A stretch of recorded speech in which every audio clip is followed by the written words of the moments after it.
हाय everyone, welcome और welcome back to our YouTube channel. Myself Dikshita Ram से और हम मॉलिक्यूलर बायोलॉजी चैप्टर रिवाइज कर रहे हैं और ये मॉलिक्यूलर बायोलॉजी का 17th लेक्चर है।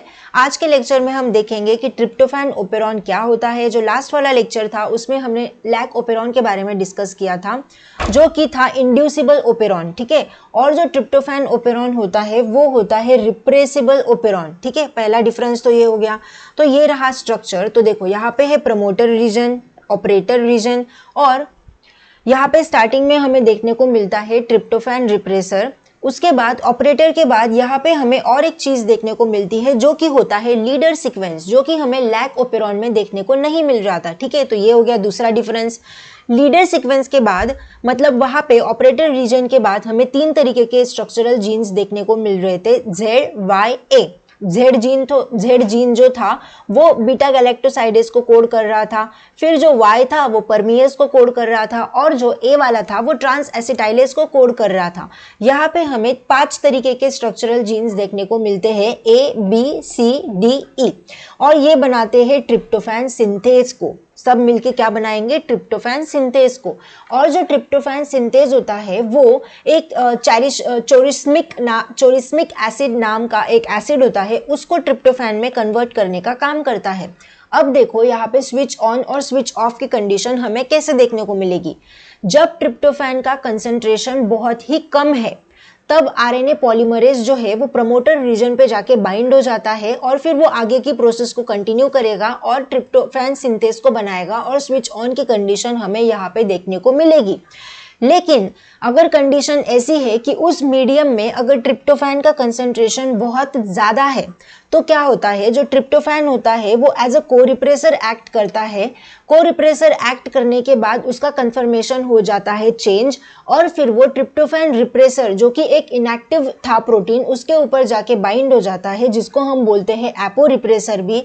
फिर वो जाके कन्वर्ट हो जाता है एक्टिव होलो रिप्रेसर के अंदर, एंड एक्टिव होलो रिप्रेसर के बाद कन्वर्ट हो जाने के बाद वो ऑपरेटर रीजन पे जाके बाइंड हो जाता है, और ऑपरेटर रीजन के बाद बाइंड हो जाने के बाद स्विच ऑफ की कंडीशन हमें देखने को मिलेगी, क्योंकि जो आरएनए पॉलीमरेज होगा वो आगे मतलब ट्रैवल ही नहीं कर पाएगा, क्योंकि वहां पे आपका जो होलो रिप्रेसर है ना वो जाके वहां पे बाइंड हो गया है।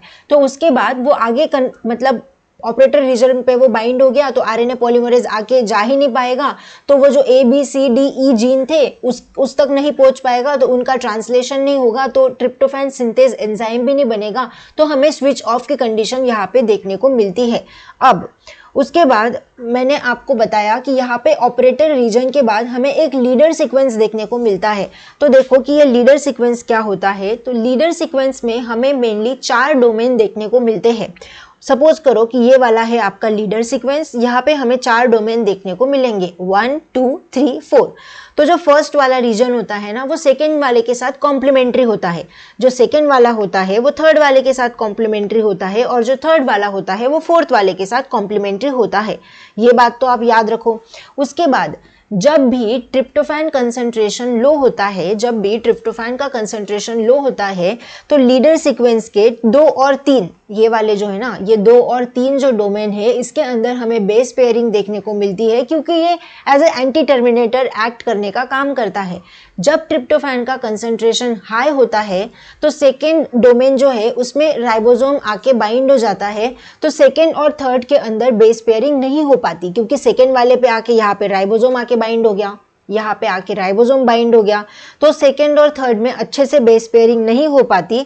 तो फिर क्या होता है ना, थर्ड और फोर्थ के अंदर बेस पेयरिंग हो जाती है। जब सेकेंड पे आके राइबोसोम बाइंड हो गया, जब ट्रिप्टोफैन का कंसंट्रेशन बहुत हाई था तो सेकेंड और थर्ड में बेस पेयरिंग नहीं हो पाती, तो थर्ड और फोर्थ में बेस पेयरिंग हो जाती है, जहाँ पे हमें GC रिच सीक्वेंस देखने को मिलते हैं, और ये टर्मिनेशन सीक्वेंस बनाने का काम करते हैं। अब मेनली लीडर सीक्वेंस क्या करता है, तो the leader sequence in tryptophan operon helps regulate tryptophan production based on it's availability. कि मतलब ट्रिप्टोफैन जो लीडर सीक्वेंस है कि वो ट्रिप्टोफैन ओपेरॉन को हेल्प करेगा कि कितना हमें ट्रिप्टोफैन का प्रोडक्शन करवाना है, कि कितना अवेलेबल है। ऐसा नहीं कि बहुत ही कम ट्रिप्टोफैन अवेलेबल है और आप बहुत ज़्यादा प्रोडक्शन करवा दे रहे हो, या फिर बहुत ज़्यादा है तो आप कम ही उसको प्रोवाइड कर रहे हो, तो ऐसा नहीं चलेगा। तो इसको मैनेज करने का काम करता है ये leader sequence. It contains 2 tryptophan codon that act as a sensor, और इसके अंदर 2 टीआरपी कोडॉन हमें देखने को मिलते हैं, TRY कोडॉन, जो कि एज अ सेंसर एक्ट करते हैं। तो हो गया कि जब टीआरपी का कंसंट्रेशन बहुत ज़्यादा लो होता है तो लीडर सीक्वेंस के 2 और 3 में बेस पेयरिंग हो जाती है और वो as a anti terminator act करता है। मतलब वहाँ पे टर्मिनेशन नहीं होगा क्योंकि लो ही है ना ट्रिप्टोफैन ऑलरेडी, तो टर्मिनेशन करके क्या करोगे। लेकिन अगर ट्रिप्टोफैन का कंसंट्रेशन बहुत हाई है तो सेकेंड डोमेन पे आके राइबोसोम बाइंड हो जाता है, तो सेकेंड और थर्ड में बेस पेयरिंग नहीं हो पाती, तो थर्ड और फोर्थ में बेस पेयरिंग हो जाती है, जहाँ पे हमें जीसी रिच सीक्वेंसेस देखने को मिलते हैं। एंड देन फाइनली वहाँ पे एक टर्मिनेशन सीक्वेंस बनता है एंड फिर वो सीक्वेंस टर्मिनेशन प्रोसेस को करवा देता है। तो ये तो हो गया ट्रिप्टोफैन ओपेरॉन के बारे में। मेनली आप यही याद रखो कि यहाँ पे स्विच ऑन कैसे होता है, स्विच ऑफ कंडीशन कैसे देखने को मिलती है, लीडर सीक्वेंस क्या होता है। एंड या that's it for today's lecture. Thank you so much for watching. मिलते हैं हम नेक्स्ट लेक्चर में, तब तक के लिए keep achieving, keep learning, keep thriving, bye and take care. You can support my channel by scanning this QR code via UPI. Any small contribution means a lot to me and helps me continue creating content. Thank you so much for your support.